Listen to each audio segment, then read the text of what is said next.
চাচি আসসালামু আলাইকুম, কেমন আছেন? যেমন আইছি বা এই হালে আছি। আমাকে চিনতে পেরেছেন?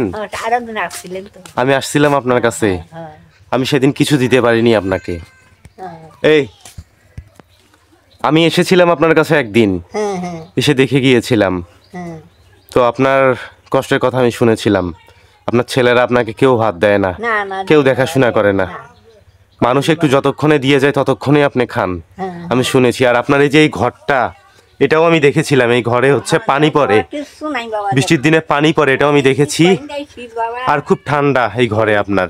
শীত কয়েন থাকে এমন অবস্থা। আরে এই যে জাবরে পাতা কুড়িয়ে নিয়ে আগুন জলে জলে থাকি। পাতা জ্বলান, আগুন তাপান, হ্যাঁ আগুন পোহায় থাকেন এভাবে। আহারে শীতের কাপ, পাতা আনি ছুটে যে আগুন জলে দমলা দিয়ে টপে টপে। শীতের কাপড় নাই, শীতের কাপড়া বেশি নাই যেগুলো সব। এগুলো পরে থাকেন? হ্যাঁ। আহারে কম্বল লেপ কিছু নাই? নেপ টেপ নাইও, কম্বলে যে অনেকদিন হলো দুইজনে দুখনে দুছিল পাতলা। অনেক দিন আগে, অনেকদিন আগে, অনেক বছর আগে। 1 বছর 1.5 বছর। আহারে তাকে তো দাও। চাচি, ওই যে আপনার ছেলেরা আপনার কাছে আসে না? কাছে আইলে হবে কি বাবা, দুঃখ জানাই তা আমরা কাছে এসে হ্যাঁ। এই মায়ের খোঁজ রাখে না? আপনি খাওয়া দাওয়া করছেন কিনা, খাইছেন কিনা? ও ফুস করলি বই কইবে খাইছিন গো আনছিন গো। আচ্ছা চাচি, নাইনজি বাবা কিছু। আপনি গরুর গোস্ত কতদিন হলে খান না? হ্যাঁ গরুর গোস্ত গরু গোস্ত হারাই যে খাই কন কুরমাই নিজে সময় যে তখন ছাড়া খাওয়া হয় না? তাকে হ্যাঁ তাকে আহারে। খাই। আমি কিন্তু আপনাকে ভুলে যাইনি, এজন্য আসছি আপনার কাছে।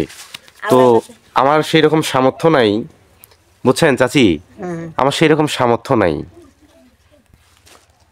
চাচি। হ্যাঁ। আপনার জন্য আমি একটা কম্বল নিয়ে এসেছি। হুম। একটা কম্বল নিয়ে এসেছি, দেখেন পছন্দ হয় নাকি আপনার? দেখেন কম্বলটা, পছন্দ কি আছে বাবা, শীত মরি দেখেন, খোলেন, পলিথিন থেকে বের করেন, না বাই করাই আছে। বের করেন, বের করে গায়ে দেন। হুম, বের করে গায়ে দেন এটা চাচি,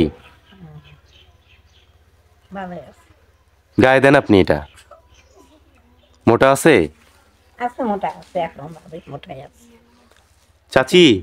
আমার সেই রকম সামর্থ্য নাই আপনাকে বেশি টাকা পয়সা দিয়ে যাব, অনেক কিছু দিয়ে যাব, সেরকম সামর্থ্য না আমার। যতটুকু সামর্থ্য আপনাকে দিয়ে গেলাম, আপনি দোয়া করবেন আমার জন্য। হ্যাঁ, দোয়া তো করি বাবা, সবাই কাছে করি মিলি খাই। আমার জন্য দোয়া করবেন। আমি যেন আপনাদের মতো যারা অসহায় বাবা মা রয়েছে, যাদের সন্তানরা ভাত দেয় না, দেখাশোনা করে না, যারা খুব কষ্টে দিন কাটায়, এসব মানুষের পাশে যেন আমি চিরজীবন থাকতে পারি, যতদিন বেঁচে আছি আমি।